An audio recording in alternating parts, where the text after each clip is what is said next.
자, 강의 시작하겠습니다. 우리가 앞 시간에 설명드렸던 용어 중에서 일정 시점의 재무상태, 그리고 일정 기간의 재무성과라는 표현을 살펴봤었죠. 이때 일정 시점의 재무상태는 자산, 부채, 자본의 현재 상태를 의미한다, 이렇게 말씀드렸어요. 자, 그럼 도대체 자산이 뭐냐? 살펴볼 것 같으면 우리는 자산을 다른 말로 총재산이라 그래요. 이 얘기는 무슨 얘기냐면 이런 얘기예요. 예를 들어서 제가 오늘 강의를 오느라고 아침에 주머니를 뒤져보다 보니까 제 주머니에 3만 원이 들어있더라고요. 3만 원이. 괜히 불안해서 옆집에서 제가 7만 원을 빌려왔어요. 현 시점에 얼마 가지고 있는가? 아직 하나도 안 썼거든요. 10만 원을 가지고 있습니다. 무슨 얘기냐면 원래 내 돈이건 빌려서 가지고 있건 현재 보유가 있는 총재산, 이게 자산이란 얘기예요. 자, 오늘 만약에 내가 돈을 쓴다. 여러분, 3만 원, 7만 원, 10만 원 중에서 내 마음대로 쓸 수 있는 돈이 얼마나 있을까요? 그렇죠. 현재 가지고 있는 10만 원까지 내가 마음대로 쓸 수 있잖아요. 그래서 우린 자산을 다른 말로 적극적 재산이다라고 말을 해요. 자, 그러면 이런 자산은 기업의 입장으로 볼 것 같으면 기업이 현재 보유하고 있는 이 총재산은 누군가의 몫으로 구성이 되어 있다는 얘기죠. 이거는 사장의 몫이 되는 것이고 소유주의 몫이 되는 것이고 빌린 돈은 채권자의 몫이 되는 거죠. 그래서 우린 자산은 누군가의 몫으로 구성이 되어 있다 해서 자산을 다른 말로 지분이다 라고도 말을 합니다. 자, 그래서 이 자산의 이해를 위한 설명하고 써놨는데 한번 살펴볼 것 같으면 어떤 사람이 돈을 벌려고 기업을 설립해서 사업을 하려고 합니다. 자, 어떤 과정이 필요할까? 첫째, 가장 먼저 기업의 경영에 필요한 자금을 확보해야 할 것이다. 자금을 확보해야 할 것이다. 자, 이때 자본을 조달하는 방법은 순수한 내 돈으로 자본을 조달할 수도 있지만 남의 돈을 빌려서 자본을 조달할 수도 있는데 이와 같이 경영에 필요한 자금을 조달하는 활동, 나중에 재무활동이라는 표현을 쓸 거예요. 자금 조달 활동, 재무활동, 자금 조달 활동, 재무활동. 자, 뒤에서 배울 용어인데 미리 한번 살펴보는 중입니다. 둘째, 타인 자본과 자기 자본으로 조달된 자금으로 사업을 하는 데 필요한 여러 가지 물품, 예를 들어 상품, 건물, 토지, 비품, 차량, 운반구 등 여러 가지 물품을 준비하고 여러 가지 금융자산, 대여금, 예금, 주식, 채권 같은 데 투자를 하기도 하고 남는 자금은 금고에 현금으로 보관하고 경영할 활동을 하다 보면 제3자에 대한 채권들이 발생하는 경우가 있는데 이와 같이 재무 활동에 의해서 조달된 자금을 이용해서 기업의 경영에 필요한 여러 가지 물품이나 기타 자산을 사고 파는 활동, 투자 활동, 자금 조달 활동, 재무 활동에 의해서 자금을 조달했고 투자 활동에 의해서 기업의 경영에 필요한 여러 가지 물건들을 준비를 했으면, 자, 셋째, 투자 활동과 재무 활동에 의해서 조달된 현금, 기타 물품 등을 이용해서 기업의 설립 목적인 수익 창출 활동을 하게 되는데 이때 기업의 주요 수익 창출 활동, 영업 활동, 기업의 주요 수익 창출 활동, 영업 활동, 그러다 보니까 결과적으로 기업의 경영 활동은 영업 활동, 투자 활동, 재무 활동.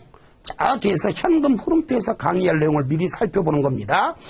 기업의 경영활동은 영업활동, 투자활동, 재무활동으로 구분이 되는데 이때 일정 시점 현재 기업이 보유하고 있는 각종의 재화하면 화는 화폐, 돈을 말하는 거고 재는 재산적 가치가 있는 여러 가지 물건들을 말하는 거예요. 그리고 채권. 여기서 말하는 채권은 국채, 공채, 사채 같은 채무상품을 말하는 게 아니라 누군가한테 너가 가지고 있는 게 중에서 얼마는 내 거야 내놔 받을 수 있는 권리가 있는 거, 이걸 채권이라 해요. 대여금, 외상매출금, 받으러 미수금, 선급금, 각종의 금융자산 등을 총칭해서 자산이라고 하고, 일정 시점 현재 기업이 보유하고 있는 재화, 채권, 이것을 다 합쳐서 자산이라고 하고, 이거는 결과적으로 타인 자본과 자기 자본으로 구성되어 있다. 이 얘기 뭔 얘기냐면은, 자, 내가 사업을 하려고 그래요. 자, 순수한 내 돈 3만 원과 자기 자본 3만 원과 남의 돈 7만 원을 가지고 사업을 하려고 그래요. 그럼 장사를 하는데 필요하면, 장사를 하려면 이 10만 원을 가지고 어떻게 해야 돼? 장사를 하는데 필요한 여러 가지 물품들, 예를 들어 뭐 상품도 사놓고, 건물도 사놓고, 땅도 사놓고, 자동차도 사오고, 또는 여러 가지 주식이라든가 뭐 사채 같은 금융자산에 투자를 하기도 하고, 예금을 하기도 하고, 경우에 따라서 남한테 돈을 빌려주기도 하고, 그리고 남는 돈을 전부 다 금고에 현금으로 보관했다고 있다고 칠까요? 10만 원으로 이거 사고 저거 사고 남는 걸 전부 다 현금으로 보관하고 있다면, 여러분 이거 다 더하면 얼마예요? 다 더하면 결론은 10만 원이네요. 그래서 우리는 자산은 일정 시점 현재 기업이 보유하고 있는 재화와 채권 다 합쳐서 자산이라고 하고, 이 자산은 부채와 자본을 더한 금액과 같다는 얘기죠. 자, 그래서 여기 이제 재무제표 요소하고 나와 있는데, 자, 이 박스는 무조건 외워주셔야 합니다. 외우라. 많이 읽어보시면 돼요. 어차피 우리가 보는 건 객관식입니다. 객관식은 여러분들은 뭐 강의를 할 건 아니잖아요. 그러니까 달달달달 외울지는 않아도 많이 읽다 보면 객관식 많이 읽어본 게 답이거든요. 옳은 말이거든요. 자, 이게 국제회계 기준에 나와 있는 자산의 정의입니다. 자산은 과거 사건의 결과로 이미 어떤 사건이 벌어진 거예요. 과거 사건의 결과로 이미 사건이 벌어진 겁니다. 기업이 통제한다는 얘기는, 야, 그거 내 거야, 손대지 마, 주장할 수 있는 상태를 맞아. 지배력을 가지고 있다는 얘기입니다. 현재의 경제적 자원, 자산은 과거 사건의 결과로 기업이 통제하는 현재의 경제적 자원. 여기서 경제적 자원은 경제적 효익을 창출할 잠재력을 지닌 권리. 야, 저거 잘 좀 이용하면 돈 좀 되겠는걸? 돈을 벌어줄 만한 잠재력이 있어야 되고, 그 잠재력이 내가 권리를 가지고 있어야 된다는 얘기입니다. 자, 우리는 부채와 자본을 합쳐서 청구권이라고 말을 해요. 부채는 뭐냐? 채권자의 청구권이 있는 게 부채가 되는 것이고, 자본은 소유주의 청구권이 있는 거죠. 주주의 청구권이 있는 거라고요. 청구권은 부채와 자본으로 구분이 된다. 그럼 부채는 뭐냐? 과거 사건의 결과로 이미 사건이 벌어진 겁니다. 기업의 경제적 자원을 이전해야 하는, 자, 이때 기업의 경제적 자원은 언제 이전해야 되는가? 미래에 이전되겠죠. 그리고 현재 의무. 이미 사건이 벌어졌고, 그로 인해서 미래에 우리 기업의 경제적 자원을 누군가한테 이전해야 할 의무가 현 시점에 존재한다는 겁니다. 말장난 잘 놉니다. 부채에 관한 다음 설명 중 옳지 않은 것은 해놓고 지문에 이렇게 나와. 과거 사건의 결과로 기업의 경제적 자원을 이전해야 하는 미래 의무. 틀린 거예요. 의무는 현 시점의 의무가 존재한다는 얘기입니다. 자본은 뭐냐? 기업의 자산에서 모든 부채를 차감한 후에 자녀 지분, 빚 갚고 남는 몫이란 뜻입니다. 자본은 빚 갚고 남는 몫이란 뜻이에요. 자, 그 다음에 여기서 이제 수익과 비용하고 나왔는데, 수익과 비용은 뒤에서 설명을 드리겠습니다만, 자산의 증가나 부채가 감소함으로 해서, 자, 이렇게 말할 거예요. 우리는 여기서 공식을 하나 만들어낼 수 있죠. 기업의 자산에서 모든 부채를 차감한 후에 자녀 지분, 빚 갚고 남는 몫이 자본이래요. 자산에서 부채 뺀 게 자본이란 얘기예요. 그러니까 부채가 전혀 변함이 없는 상태에서 자산만 증가하거나, 반대로 자산이 변함이 없는 상태에서 부채만 감소하면 결과적으로 자본이 증가하는 거예요. 근데 요 자본이 왜 증가했는가 볼 것 같으면은, 자, 역시 뒤에서 다시 설명할 거니까 지나듯이 한 차례 듣기만 하시면 돼요. 이 자본의 증가 원인은 크게 두 가지예요. 소유주와의 자본거래, 주주와의 자본거래. 그러니까 주주와의 거래로 자본이 증가할 수도 있고, 나머지 자본거래를 제외한 나머지 하면 한마디로 사업을 하다 보니까 이런 뜻이에요. 바로 수익은 뭐냐? 바로 요거예요. 자본거래를 제외한 나머지 사건으로 인해서 자본을 증가시키는 원인이 되는 것. 그래서 나온 게 자산의 증가나 부채 감소는 당연히 자본의 증가를 가져오는 것이고, 다만 자본 청구권 보유자와의 출자와 관련된 것은 제외.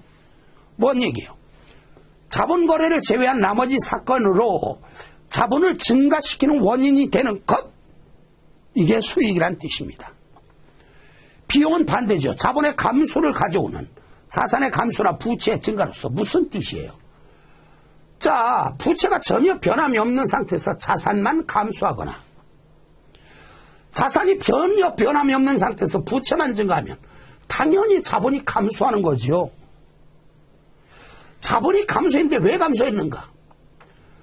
자본 청구권 보유자와의 자본거래, 주주와의 자본거래를 제외한 나머지 이유로 해서 자본이 감소했을 때 그게 바로 비용이란 뜻이에요. 그래서 자본의 감소를 가져오는 자산의 감소나 부채 증가로서 자본 청구권 보유자에 대한 분배와 관련된 건 제외하고 나왔거든요.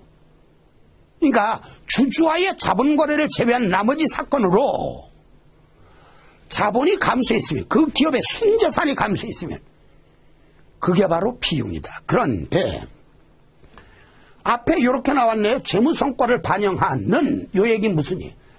자, 경제적 자원 및 청구권이 변동, 자산, 부채, 자본이 변했는데 재무성과를 반영한다. 요 얘기 무슨 얘기냐? 한마디로 수익과 비용을 비교를 하면 재무성과 이익을 계산할 수 있다는 뜻입니다.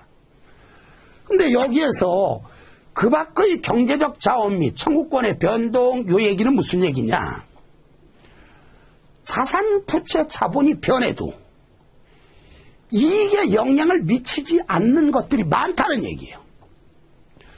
자산, 부채, 자본이 변해도 그 기업에 이익에 영향을 미치지 않는 것들은 많다는 뜻입니다. 예를 들어서 자본 청구권 보유자에 의한 출자와 그들에 의해 대한 분배, 무슨 얘기예요? 주주와의 자본거래로 자본이 변했을 때는 이익에 영향을 미치지 않는다는 뜻입니다. 다시 얘기하면 자본 청구권 보유자와의 자본거래에서는 수익이나 비용이 생기지 않기 때문에 이익에도 영향을 미치지 않는다는 뜻이에요. 그 다음에 여기서 맨 아래 자본의 증가나 감소를 초래하지 않는 자산이나 부채 교환, 요 얘기 무슨 얘기냐면 이거예요. 예를 들어서 내가 건물을 사왔어. 현금 주고 사왔어요. 구체적인 자산은 바뀌었잖아요. 자산끼리 교환이 일어났어요. 이거죠. 자산 마이너스 부채는 자본인데 자산이 늘었다가 그만큼 자산이 또 줄었어요. 그럼 자본이 변하지 않는 거죠. 자본이 변하지 않으면 수익이나 비용도 생기지 않으니까 재무성과하고는 아무 상관이 없다는 뜻입니다. 또 예를 들어 내가 남한테 돈을 빌려왔어. 돈을. 현금이란 자산이 증가했고 그만큼 빚쟁이가 됐네. 부채도 증가했어요. 자산과 부채가 동시에 증가하거나 자산과 부채가 동시에 감소하면 자본도 변함이 없는 거죠. 자본이 변함이 없다면 수익이나 비용도 생기지 않는 것이고 수익이나 비용이 안 생기면 이익에도 영향을 미치지 않죠. 즉 재무성과를 반영하지 않는다는 얘기입니다.